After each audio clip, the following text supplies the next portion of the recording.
متحدہ عرب امارات ایران کے خلاف جنگ میں فعال کردار ادا کر رہا ہے اور اگر امریکہ حملہ کرتا ہے تو اسے سخت جواب دیا جائے گا۔ ایرانی ذرائع کے مطابق سے یہ خبر سامنے آ رہی ہے، یعنی ایران کہیں نہ کہیں اب اس خطے میں یو اے ای کو بھی سیدھے طور پر وہ انتباہ دے رہا ہے کہ اگر گراؤنڈ انویژن ہوتا ہے اس میں یو اے ای کی جو شراکت داری ہے تو اس کا خمیازہ یو اے ای کو بھی بھگتنا پڑے گا۔ اب آپ سیدھے طور پر یہ سمجھ لیں کہ جس طرح سے کوششیں ہیں لگاتار امریکہ کی یا اسرائیل کی کہ اس جنگ میں مڈل ایسٹ میں جتنے بھی لوگ ہیں یا پھر جو ویسٹ ایشیا ہم کہہ لیں کہ ویسٹ ایشیا کے جو ممالک ہیں وہ آپس میں ہی بھیڑ جائیں، تو اس طرف کہیں نہ کہیں یہ راستے ہموار ہوتے نظر آ رہے ہیں، چونکہ یو اے ای کا کردار جو ہے اسے ایران کافی شک کی نظر سے دیکھتا ہے۔ تہران کا ماننا ہے کہ متحدہ عرب امارات امریکہ اور اسرائیل کی ایران کے جنگ کے خلاف جو جنگ ہے اس میں فعال طور پر شامل ہے، کافی ایکٹیو طور پر شامل ہے، اور اگر زمینی حملہ ہوتا ہے تو اماراتی سرکاری اثاثوں پر بڑے پیمانے پر حملے ہو سکتے ہیں۔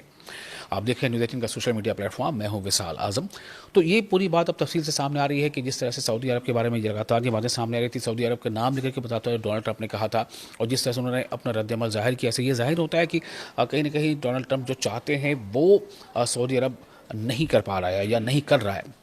اور اس کی وجہ کا ڈونلڈ ٹرمپ کے باتوں میں ایک کھینچ نظر آ رہی ہے۔ لیکن یو اے ای کا جہاں تک تعلق ہے اس کے بارے میں ایران خود یہ ابھی اشارہ دے رہا ہے کہ یو اے ای کی جو شمولیت ہے وہ بہت طرح سے واضح ہو رہی ہے اور اس کا خمیازہ یو اے ای کو بھگتنا پڑ سکتا ہے۔ یہ بات دو سینئر ایرانی ذرائع نے جو ہے وہ بتائی ہے۔ جنگ کو ایک مہینہ لگ بھگ ہو چکا ہے جس نے عالمی منڈیوں کو ہلا کر رکھ دیا ہے۔ ڈونلڈ ٹرمپ اس بات پر غور کر رہے ہیں کہ کیا اسٹریٹجک جزائر پر قبضہ کرنے کے لیے زمینی فوج بھیجی جائے، خاص طور پر آبنائے ہرمز یعنی جسے اسٹریٹ آف ہرمز کہا جاتا ہے، تاکہ ایران کو توانائی کی فراہمی میں خلل ڈالنے سے روکا جا سکے۔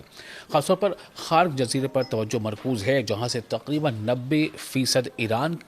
کی تیل برآمدات ہوتی ہیں، اور قشم جزیرے پر بھی جو اس آبنائے پر نظر رکھتا ہے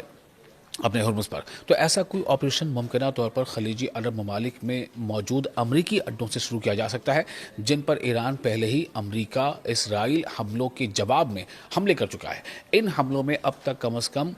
کم 1900 یا اس سے زیادہ افراد ہلاک ہو چکے ہیں۔ خلیجی عرب ممالک میں ایران کے خلاف جذبات بڑھ رہے ہیں، اور سب سے اہم بات یہ ہے کہ جہاں جوابی حملوں نے مختلف اہداف کو نشانہ بنایا، یعنی کہ جو وہاں کی سرکاریں ہیں خلیجی جو سرکار ہیں خلیجی ملکوں کی، وہ لگاتار ایران کے یا تو خلاف اب باتیں بھی کر رہے ہیں، یا پھر یہ ہے کہ ان کا اسٹینڈ ایران امریکہ یا اسرائیل کے خلاف کھل کر ان کے مخالف بیان نہیں ہے، جن میں توانائی کا بنیادی ڈھانچہ بھی شامل ہے جس پر لگاتار ایران حملے کر رہا ہے۔ ایران پہلے ہی کہہ چکا تھا، 28 فروری کو جو جنگ کی شروعات ہوئی تھی اس سے پہلے ایران کر چکا تھا کہ اگر ہم پر حملہ ہوتا ہے، اگر امریکہ اور اسرائیل ہم پر حملے کرتے ہیں تو ہم اس کے جواب میں اس کا جوابی کارروائی بھی کریں گے، پرزور اس کی مدافعت کریں گے، ڈیفنس میں ہم اٹیک بھی کریں گے، اور ساتھ ہی ساتھ یہ کہ جتنے بھی یہ ویسٹ ایشیا کے جو ممالک ہیں جہاں پر امریکہ کے اڈے ہیں یا بیسز ہیں یا ان کے دوسرے جو انفراسٹرکچرز ہیں یا جو ٹارگٹس ہیں، ان کو ایران سیدھے طور پر نشانہ بنائے گا، پھر چاہے وہ کسی بھی ملک میں ہو، چاہے وہ سعودی عرب میں ہو، چاہے قطر میں ہو، چاہے یو اے ای میں ہو، چاہے وہ بحرین میں ہو، چاہے جارڈن میں ہو، یا پھر وہ کویت میں ہو۔ تو دراصل یہ حملہ کویتیوں پر نہیں ہے یا سعودی عرب کے شہریوں پر نہیں ہے، یہ حملہ جو ہے سیدھے طور پر امریکی اثاثوں پر ہے یا پھر امریکی اسرائیلی اڈوں پر ہے جو ان ممالک میں ہیں۔ سخت بیان بازی خاص طور پر متحدہ عرب امارات کو لے کر کے جو بات سامنے آ رہی ہے، وہ جو اسرائیل کا قریبی اتحادی ہے، یہ ایران اب اس بات کو اشارے کے طور پر پہلے کہتا تھا کہ اب کھل کر بتا رہا ہے کہ یو اے ای جو ہے وہ اسرائیل کا قریبی ہے۔ امریکہ میں امارات کے سفیر، امارات یعنی یو اے ای کے سفیر نے وال اسٹریٹ جرنل میں بھی لکھا ہے، کئی ایسے رپورٹس میں سامنے آئی ہیں، کئی ایسی ایجنسیز میں لکھا ہے کہ صرف جنگ بندی کافی نہیں ہوگی اور فریقین کو ایک حتمی نتیجہ حاصل کرنا چاہیے جو ایران کے تمام خطرات کا حل نکالے۔